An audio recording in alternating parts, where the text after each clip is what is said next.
मैंने उत्तंक ऋषि के कथा का पहला भाग सुनाया है और मैं ये दूसरा भाग सुनाने जा रहा हूँ।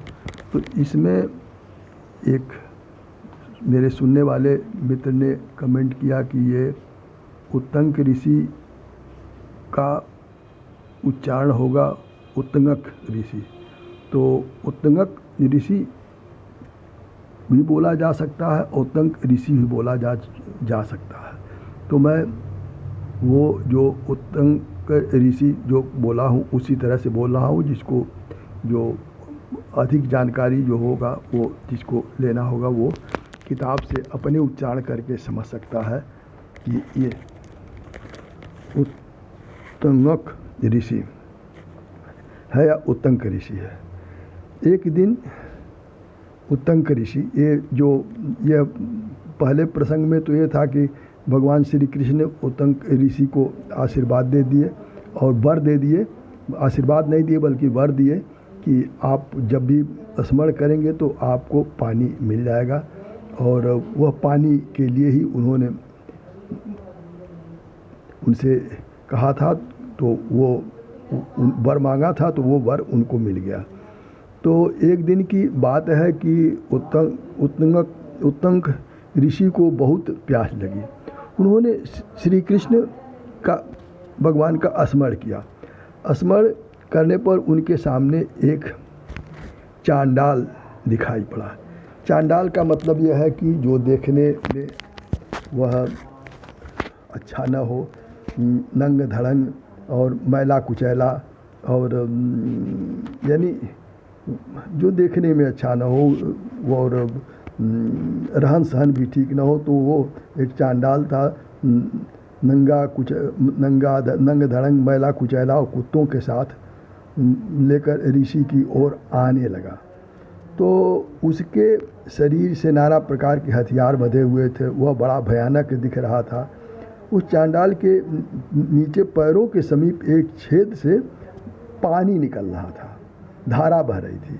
तो वो ऋषि के पास, उत्तंगक ऋषि के पास आया और उसने कहा कि हे भृगुकुल तिलक, आओ लो, यह जल की धारा बह रही है, इसे पीकर अपनी प्यास बुझाओ। तो उत्तंक ऋषि ने चांडाल से कहा कि रे चांडाल, तू जानता ही है कि मैं ब्राह्मण हूँ, मैं किस प्रकार से रहता हूँ, तेरे दिए गए अपवित्र जल को किस तरह मैं स्वीकार करूँ, मुझे तेरा जल नहीं चाहिए। उत्तंक ऋषि के इनकार करने पर वो चांडाल ने उन्हें बार बार जल लेने के लिए आग्रह किया, परंतु जब उन्होंने जल लेना एकदम ही अस्वीकार कर दिया, तब वह चांडाल कुत्तों सहित वहाँ से अंतर चला गया। उत्तंक को श्री कृष्ण जी की जो वर दिया था उस पर शंका होने लगी और वो उनको क्रोध आ गया। तो वो ध्यान करने लगे तो कि हे शत्रुघाती कृष्ण, तूने मुझे भी ठग लिया। इस प्रकार के विचार के उदय होते ही भगवान श्री कृष्ण वो उत्तंक ऋषि के सामने प्रकट हो गए और उन्होंने कहा, हे ऋषि कृष्ण वो श्री कृष्ण ने कहा कि हे महामुनि, आपने जल के स्थान पर अमृत को न लेकर भूल की है। मैंने देवराज इंद्र को भेजा था आपके पास अमृत देने के लिए, और इंद्र आपको अमृत देना नहीं चाहते थे, वो आपके पास आना नहीं चाहते थे। वे कहते थे कि मनुष्य अमृत पाने का अधिकारी नहीं है। जब मनुष्य और देवता दोनों ही अमर होने लगेंगे, मृत्युलोक और देवलोक में अंतर समाप्त हो जाएगा, तो फिर बचेगा क्या। मैंने इंद्र को समझाकर उनको दबाव देकर भेजा था कि मेरी इच्छा है कि महामुनि को, तपस्वी को कि इंद्र ला करके वो अमृत दें। तो आपने वो मेरे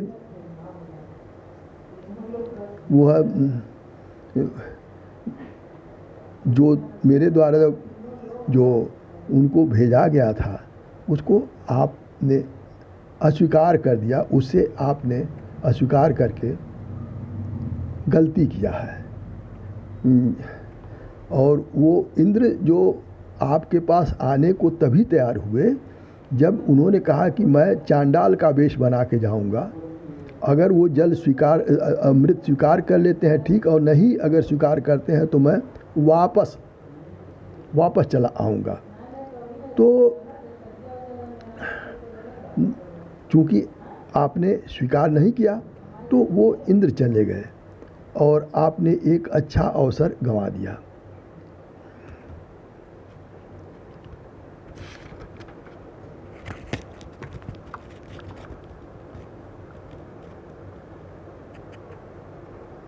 खैर जो बात बीत गई सो बीत गई।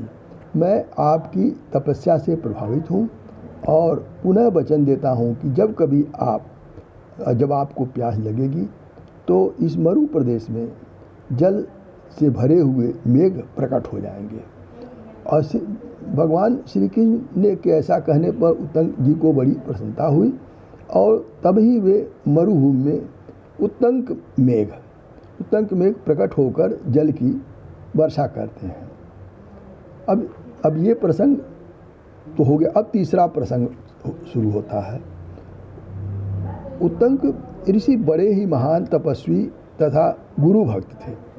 उन्होंने 100 वर्षों तक ब्रह्मचर्य व्रत का पालन किया था। उन्होंने अपने जीवन में अपने गुरु को छोड़कर अन्य किसी देवता की सेवा नहीं की थी।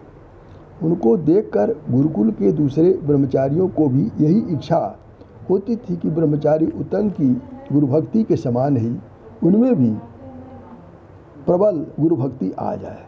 उनके गुरु भगवान गौतम आचार्य यानी उत्तंक ऋषि के गुरु भगवान गौतम आचार्य थे। अपने शिष्य उत्तंक के चरित्र बल, उनकी पवित्रता और सेवा से बहुत ही संतुष्ट थे। गुरुकुल के हजारों ब्रह्मचारी वेदाध्ययन करके अपने अपने घरों को चले गए, परंतु पूरे 100 वर्ष बीत गए। तब तक ब्रह्मचारी उत्तंक को अपने घर जाने की न तो इच्छा हुई और न गुरु महाराज ने ही कहा। यहाँ एक कथा है और कथा में जो होता है वह कथा में अतिशयोक्ति भी होती है और सत्यता भी होती है। आज के युग में ये 100 वर्ष की उम्र अधिक मानी जाती है और प्राचीन काल के ग्रंथों में 1000 वर्ष तपस्या करने की बात आती है। तो यह विषय बड़ा यह समझने वाली बात है कि 1000 वर्ष तक मनुष्य तपस्या करेगा, एक मनुष्य को 1000 हाथी का बल होगा। तो ये जिसको कहा जाता है कि ये सत्य भी हो सकता है, क्योंकि समय के अनुसार जो हम 100 वर्ष पहले जो कल्पना भी नहीं करते थे, आज हम विज्ञान में उस स्थिति पर हैं।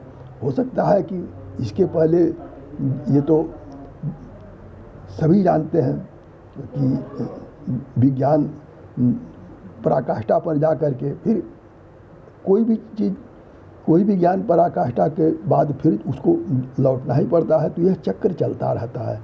आज 100 वर्ष, आने वाले समय में हो सकता है मनुष्य 1000 वर्ष जिंदा रहे। अभी हमने सुना कि जो बैटरी पहले लगती थी टार्च में, तो वो 2 घंटे भी नहीं चलती थी या थोड़ी देर से 15 दिन, महीने चल जाती थी। अब ऐसी बैटरी बनेगी जो 28,000 वर्ष तक चलेगी, तो जो कि अनंत काल माना जाएगा। तो ये प्रकृति और यह सृष्टि में ये सब परिवर्तन होता रहता है। तो 1000 वर्ष और 100 वर्ष के बीच के विचार में बहुत विचार करना ठीक है, लेकिन ये भी मानना चाहिए कि समय बदलता रहता है और जो आज है वो कल नहीं था, जो आज है वो कल नहीं होगा, और जो कल होगा वो आज नहीं है। जो 1000 वर्ष पहले था वो आज नहीं है। तो ये उस वक्त 100 वर्ष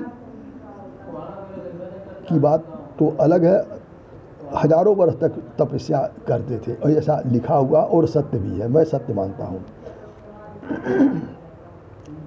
एक दिन की घटना है कि ब्रह्मचारी उतंग बहुत थके हुए थे। वे जंगल से लकड़ियाँ काट कर आश्रम पर लाए। भूख प्यास से परेशान लकड़ियों के बोझ से दबे हुए व्याकुल उतंग ने लकड़ी के गट्ठे को जमीन पर पटक दिया। गट्ठर के नीचे की लकड़ियों में उनके सिर के कुछ बाल चिपके थे। वे बाल चांदी की तरह सफ़ेद हो गए थे। वे उतंग ने उस पर ध्यान दिया। बाल पर तो आदमी अपने ध्यान देता है, लेकिन कभी विशेष ध्यान चला जाता है, तो उन्होंने उसके पहले ध्यान नहीं दिया था। जब लकड़ी में उनका बाल टूट के आया तो उन्होंने देखा कि उनके बाल सफ़ेद, चांदी की तरह सफ़ेद हो गए थे। तो उनको चिंता आ गई कि मैं तो बूढ़ा हो गया। अब उन्हें इस बात की याद आ गई कि पूरे 100 वर्ष हो गए जब वे अपने माता पिता के आदेश से गुरुकुल पढ़ने आए थे। इस बीच हजारों विद्यार्थी अपनी पढ़ाई समाप्त करके अपने अपने घर चले गए। केवल वे ही अपने माता पिता के दर्शन 100 वर्षों के नहीं किए। इस बात को सोचकर ब्रह्मचारी उतंक ने उनको बहुत अंदर से दुख होने लगा। गुरुदेव गौतम ने अपनी सुंदरी पुत्री को, उनको आंखों से आंसू गिरने लगा। तो वो गुरुदेव गौतम ने अपनी सुंदरी पुत्री को आदेश दिया कि उनके आंखों से जो आंसू गिर रहे हैं उनको अपने हस्तांजलि में यानी अजूरी में ले लो। कन्या ने वैसा ही किया, परंतु उसके हाथ जल गए और जो बूंद पृथ्वी पर गिरे वो पृथ्वी सहन न कर सकी। तो तब गुरु और शिष्य ने इस प्रकार बातें होने लगी। गुरु गौतम ने कहा कि बेटा उतंग, तुम्हारे रोने और दुखी होने का कारण क्या है? तो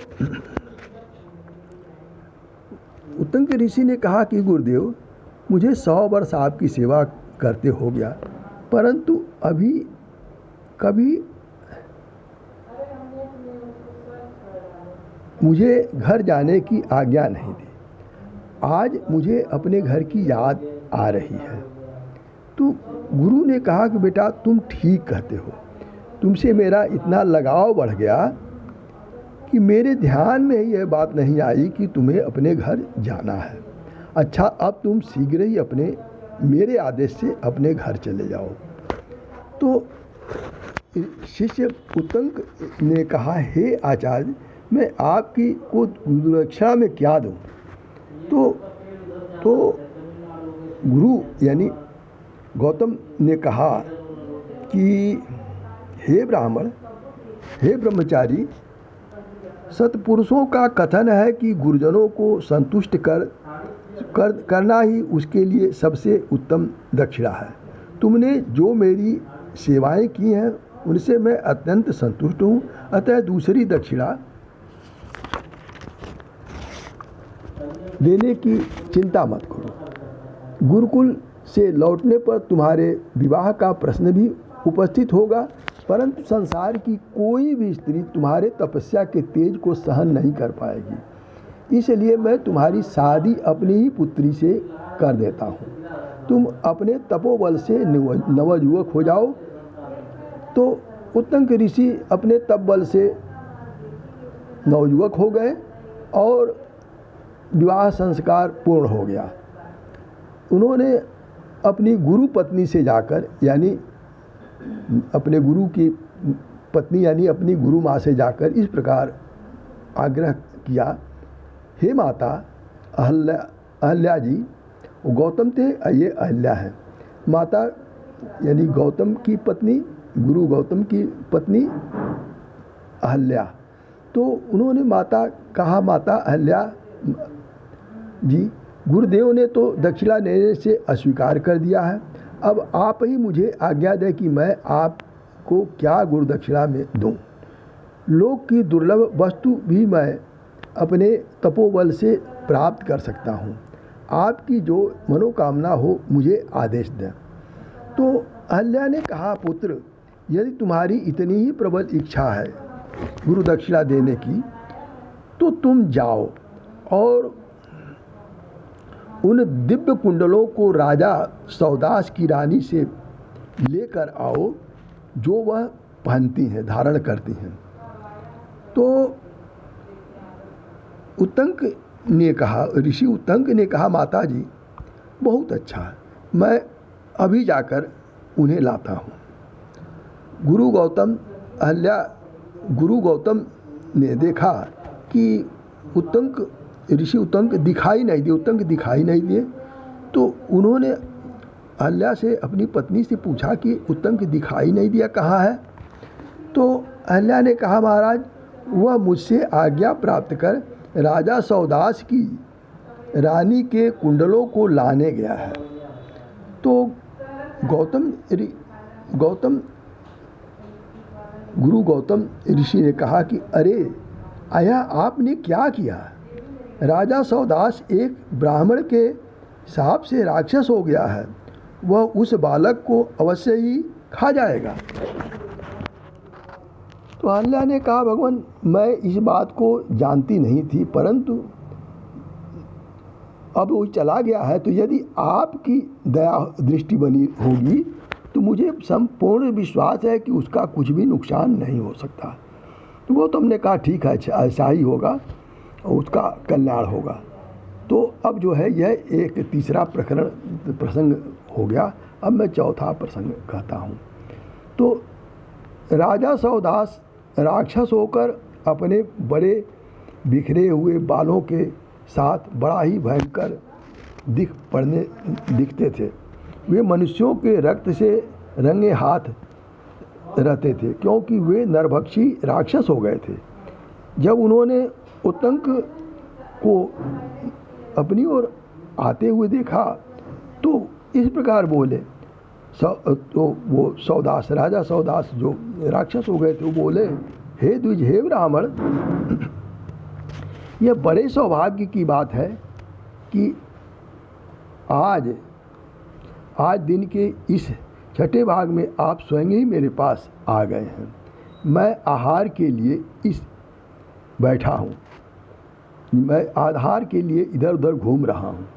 उत्तंक ने कहा, हे राजन, आपको यह जानना चाहिए कि मैं गुरु दक्षिणा को प्राप्त करने के लिए आया हूँ, आपके पास आया हूँ। मनीषी लोगों का कथन है कि जो व्यक्ति गुरु दक्षिणा की खोज में हो उसकी हिंसा नहीं की जाती। तो सौदास यानी राजा ने कहा, हे ब्राह्मण, मेरे लिए केवल दिन के छठे भाग में ही आहार का विधान किया गया है। मैं अत्यंत भूखा हूँ, मेरे भोजन का यही ठीक समय है, अतः मैं आपको छोड़ नहीं सकता। तो उत्तंक ऋषि ने कहा, महाराज आपकी जो इच्छा हो वही करें, परंतु मेरी एक बात सुन लें, वह यह कि मैं गुरु दक्षिणा चुका देने के बाद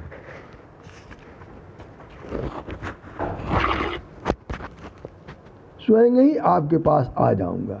मुझे जो वस्तु आप अपने गुरुदेव को देनी है वह आप ही के अधीन है।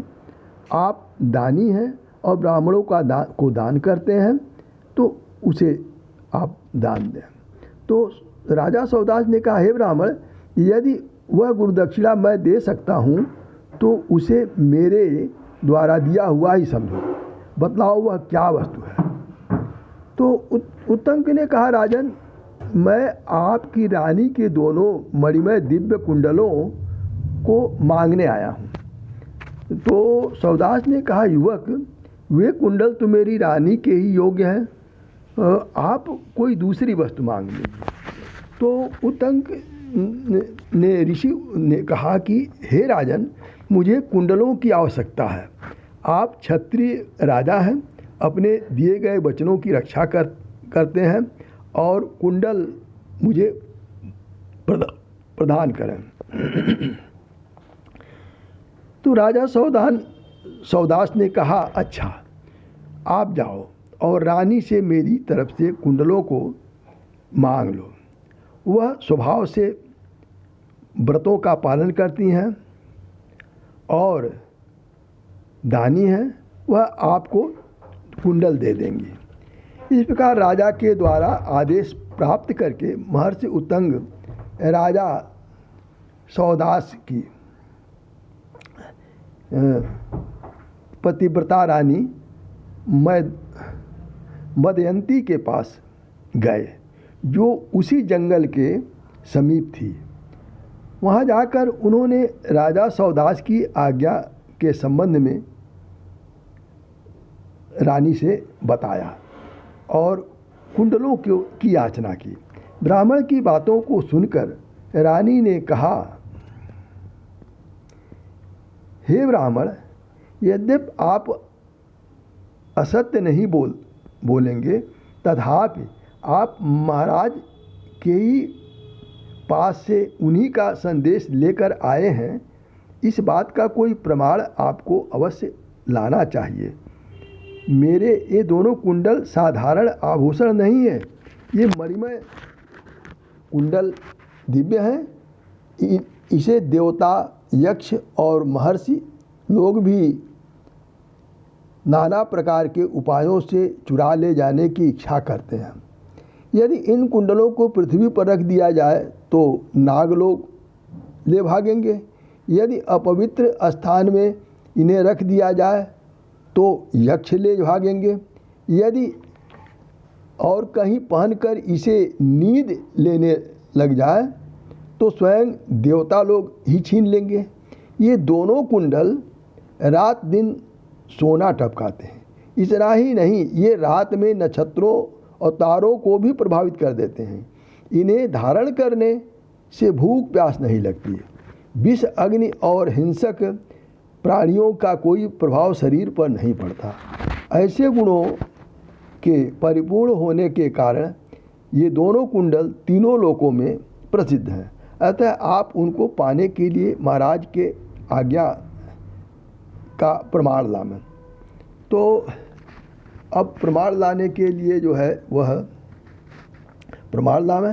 तो अब पांचवा प्रसंग हो गया कि वह प्रमाण लाने के लिए उत्तंक ऋषि जो है वह प्रमाण लाने के लिए क्या कहते हैं। रानी द्वारा वापस भेजे जाने पर महर्षि उत्तंक ने आकर राजा से कोई वस्तु पहचान का मांगी, जिसे वे प्रमाण रूप रानी के सामने उपस्थित कर सके। राजा ने कहा कि आप रानी को मेरे ये वचन जाकर सुना दें तो उन्हें विश्वास हो जाएगा कि आप मेरे आदेश से ही कुंडल मांगने आए हैं। ये वचन उन्होंने कहा कि जो मैं बोल रहा हूँ वही बोलिए। हे प्रिय, मैं जिस दुर्गति में पड़ गया हूँ वह मेरे लिए कल्याणकारी नहीं है। इसके अतिरिक्त अब मेरी कोई उत्तम गति भी नहीं होने की आशा नहीं है। अतः तुम दिव्य कुंडलों को इस ब्राह्मण को दान कर दो, ये कहिएगा आप। तो महर्षि उत्तंक ने जाकर महारानी को, यानी महारानी को वो जो सौदास की पत्नी थी उनको जो है वह उन्होंने आकर के कहा कि, और उन्होंने राजा के वचनों को ज्यों का त्यों सुना दिया। उन वचनों को सुनकर महारानी ने को पूर्ण विश्वास हो गया और उन्होंने कुंडलों को दे दिया। महर्षि उत्तंग कुंडलों को लेकर राजा सौदास के पास आए। उनको देखकर राजा इस प्रकार बोले। राजा ने कहा, हे ब्राह्मण, अब तो आपको यह कुंडल प्राप्त हो गए, अब आप अपनी प्रतिज्ञा पूर्ण करें। तो उत्तंक ने कहा, हे राजन, मैं अवश्य ही अपनी प्रतिज्ञा पूर्ण करूंगा, परंतु इस समय आपके पास कुछ प्रश्नों को पूछने के लिए आया हूं।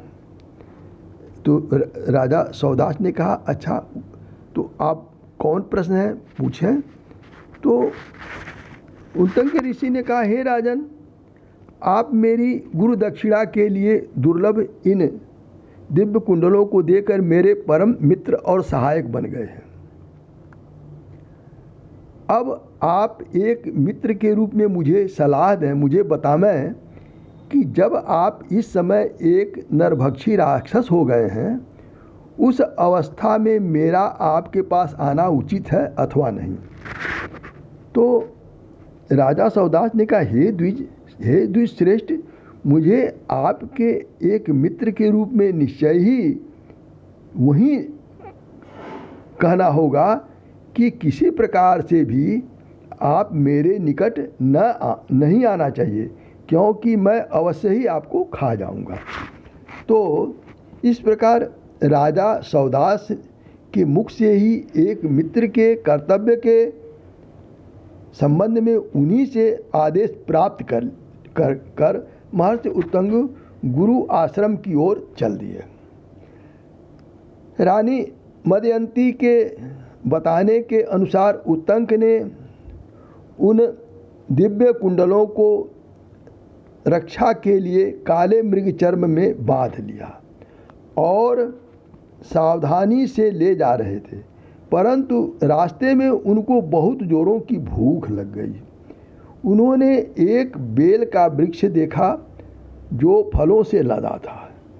बेलों को तोड़ने के लिए उत्तंक ऋषि उस वृक्ष पर चढ़ गए और उसी की एक डाल में उन दिव्य कुंडलों सहित मृगचर्म को बांध दिया। वे पके हुए बेलों को पाने के लिए वृक्ष पर ऊपर चढ़ गए और ऊपर से बेल तोड़कर जमीन पर गिराने लगे। वे बेल उसी कुंडली वाली गठरी पर चोट कर गिर गए। इस घटना का उत्तम को ध्यान ही नहीं रहा। बेलों के चोट से उस मृगचर्म का बंधन छूट गया और वे कुंडल जमीन पर आ गिरे। उन कुंडलों को गिरते ही नागलोक का प्रसिद्ध नाग ऐरावत के कुल में उत्पन्न हुआ तक्षक ने उसे देख लिया और बहुत शीघ्रता से अपने मुंह में दबाकर बिल में घुस गया। उसे बिल में घुसते हुए उत्तंक ने देख लिया, परंतु अब करते ही क्या, वे हाथ मलते रह गए। इस प्रकार उस तक्षक सर्प के द्वारा कुंडलों का अपहरण हो जाने के पश्चात उत्तंक ऋषि क्रोध और दुख से भर गए। वे अपने डंडे की चोट से लगातार 35 दिनों तक उस बिल पर आघात करते गए, परंतु उन्हें नागलोक का रास्ता नहीं मिला। उनके इस महान परिश्रम और दृढ़ संकल्प को देखकर भगवान इंद्र स्वयं ही एक ब्राह्मण के रूप में उनके पास आ गए और बोले, हे ब्राह्मण, इंद्र ने कहा उत्तंक से कि हे ब्राह्मण युवक, इस डंडे से भूमि को फाड़कर नागलोक तक पहुंचना एक असंभव कार्य है। आपको पता नहीं है कि नागलोक यहाँ से हजारों योजन दूर है। इस पतली सी छड़ी से ये नहीं कैसे हो सकता है। तो उत्तंक ऋषि ने कहा, हे विप्रवर, अगर नागलोक में जाकर उन खोए हुए दिव्य कुंडलों को मेरे लिए पाना असंभव है, तो मैं आपके सामने ही अपने प्राणों का त्याग कर देता हूँ। ब्राह्मण वेशधारी भगवान इंद्र ने जब देखा कि उत्तंक ऋषि अपने संकल्प से डिगने वाले नहीं, तब उन पर उन्होंने विचार करके अपने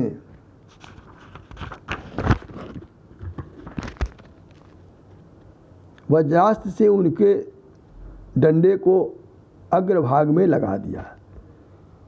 अब इंद्र के वज्र की चोट से पृथ्वी धड़ाधड़ फटने लगी और नागलोक का रास्ता खुल गया। उत्तंक ऋषि नागलोक के द्वार पर पहुंच गए। वहां पहुंचकर उन्होंने देखा कि नागलोक हजारों योजन लंबा और चौड़ा है। इसकी दीवारों में सोने की ईंटें चुनी हुई हैं।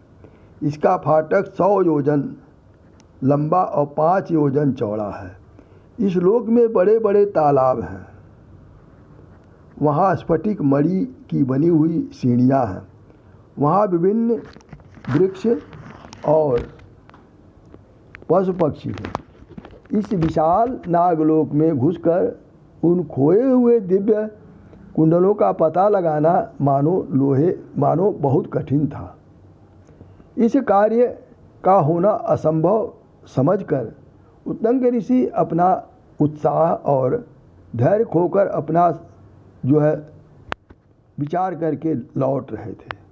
निराशा की दशा में पड़े हुए उत्तंग के पास ही एक अद्भुत घोड़ा अचानक प्रकट हो गया। उस घोड़े की पूंछ के बाल काले और सफ़ेद थे। उसके नेत्र और मुंह लाल रंग के थे। वह अपने तेज से बहुत ही चमक रहा था। घोड़े ने उत्तंग से कहा, हे उत्तंग, आप मेरे अपान मार्ग में फूंक मारो। इस प्रकार करने से वह सर्प जो कुंडल ले भागा है वह उसे आपको दे देगा। आप घृणा न करो, क्योंकि अपने गुरु गौतम जी के आश्रम में अनेकों बार मेरे शरीर में फूंक लगाई है। तो उत्तंग ने कहा, हे अश्वदेव, मैंने कभी भी आपको अपने गुरुदेव के आश्रम पर नहीं देखा है। मुझे यह सुनकर और भी आश्चर्य हो रहा है कि मैंने बहुत बार आपके शरीर में फूंक मारी। कृपा कर मुझे इस रहस्य को बताइए। तो घोड़े ने कहा, उत्तंग, मैं आपके गुरु का ही गुरु हूँ। मैं आपके गुरु का भी गुरु हूँ। मुझे लोग जात वेदा अग्नि कहते हैं। मैं ही यज्ञ और अग्नि हूँ। आपके गुरु आश्रम में नित्य विधिवत अग्निहोत्र करके मेरी पूजा और सत्कार होती है। मैं आपसे प्रसन्न हूँ, अतः आप का कल्याण करूँगा। शिष्य, अब आप देर न करो। अश्वदेव के रूप में जात वेदा अग्नि का आदेश पाते ही उत्तंग ऋषि ने जोर से फूंक मारी। बस फूंक मारते ही उस घोड़े के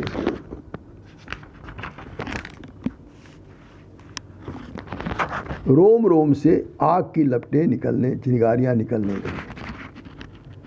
नागलोक धुएं से भर गया। इस प्रकार ढक गया जैसे कोहरा से भूमि ढकती है। वह अग्नि बहुत शीघ्र ही बहुत ऊंची उठ गई और ऐसा प्रतीत होने लगा कि क्षणों में ही अब नागाओं का लोक जलकर खत्म हो जाएगा। अग्नि का धुआं नागों के बिल में घुस गया। इस प्रकार धुआं और आग की गर्मी से व्याकुल होकर सभी नाग अपने अपने छिद्रों से बाहर निकल पड़े और इस भयंकर प्रलय में उपस्थित हो जाने के कारण जानने लगे। अंत में सभी नागों ने आकर अग्निदेव को और उत्तंग को घेर लिया। उन्होंने क्षमा याचना की, स्तुति और प्रार्थना की, जिससे संतुष्ट होकर उस घोर तक्षक सर्प ने स्तुति और प्रार्थना की, उन्हें संतुष्ट किया। उस चोर तक्षक सर्प ने उत्तंग जी को उनका कुंडल वापस कर दिया।